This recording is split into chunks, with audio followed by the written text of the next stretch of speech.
We'll move forward to our next question that we've got in from Ghazala Abbasi Sahiba. Jazakallah for your question.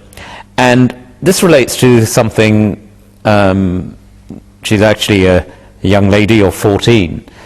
And I think very much so, we've seen in the world over recent times, certainly over the last couple of years, a lot of natural disasters which have taken place. And it does raise in the minds of a lot of children, in the minds of those who are of no belief, on the whole question of the existence of God. And Ghazala actually refers to a discussion she was having in school. And she writes that recently there was a debate going on in our religious education lesson, which was concerning the Haiti earthquake. Indeed, the Jamaat and Humanity First also have been quite active, very active indeed, in responding and in their aid there. But her question was more to do with the actual earthquake itself. Does the earthquake in Haiti prove that God doesn't exist? Indeed, that was a question was raised with her. She says herself that, of course, she doesn't agree with it, but sometimes she ran out of evidence she could provide to counter some of the challenges which were being made. She wants, and she asked the panel's assistant in that, to provide strong proofs about the existence of God and show that natural disasters and indeed, in a wider context, human suffering does not actually mean that God does not exist. Azhar Hanif Saab. Yes, I mean, again, I appreciate her struggle. She's a very young girl, and this is a question which has challenged the minds and hearts of people twice and thrice her age, and people who are themselves religious, educated, and who philosophers and thinkers at the highest level. So it's not a simple question to answer, and she should try to keep it on her level for now. At 14 years of age, you know, her own classmates, you know, themselves have only a limited experience of life. Of course. So to go too far with it would just make it an exercise which is going to be futile for them. Well, she seems like she's done quite a valiant effort. She's done an excellent job Yeah. and presenting the basic points. And if she goes back to some of the previous episodes, she'll see other answers which have been given which deal with this subject. I'll just take one other point today about my own thinking when I saw what happened in Haiti. She talks about Haiti here, and I thought over and over again, you know, what a tremendous loss of human life. And of course, God is connected to every single living thing, human or otherwise. He is the Rabb, He is the creator of every single thing. And the question is, we ourselves, if we just prick our finger and a little small loss of that, we get upset. We don't want to lose a little part of our body. The thought of it causes us to be concerned. How could we think that a creator of all of this majesty and all of this life is just so unthinking or unfeeling about what He's created?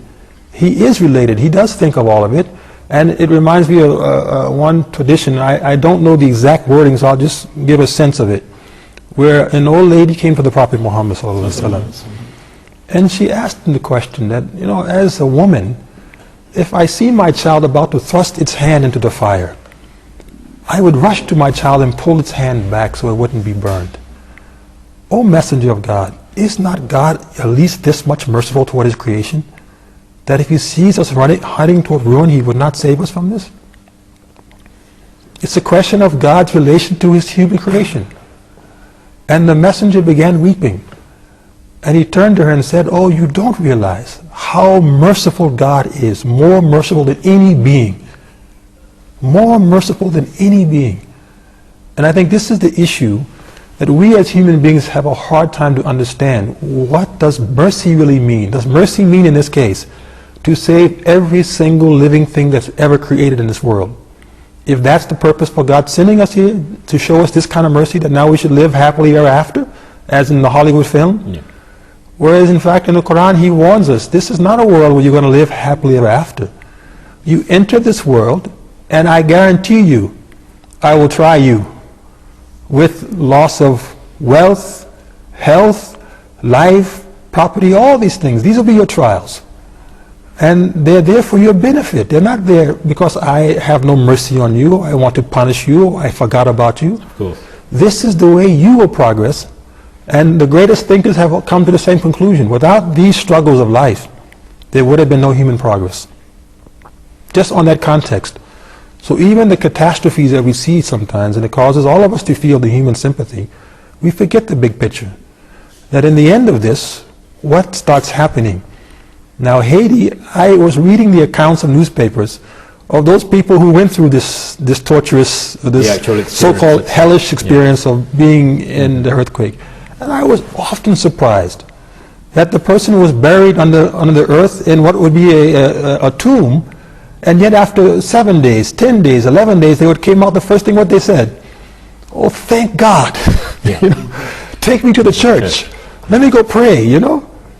So in effect, their faith was revived. Their faith was enhanced. Their faith remained alive. That experience did not detract from them at all in the human experience of life.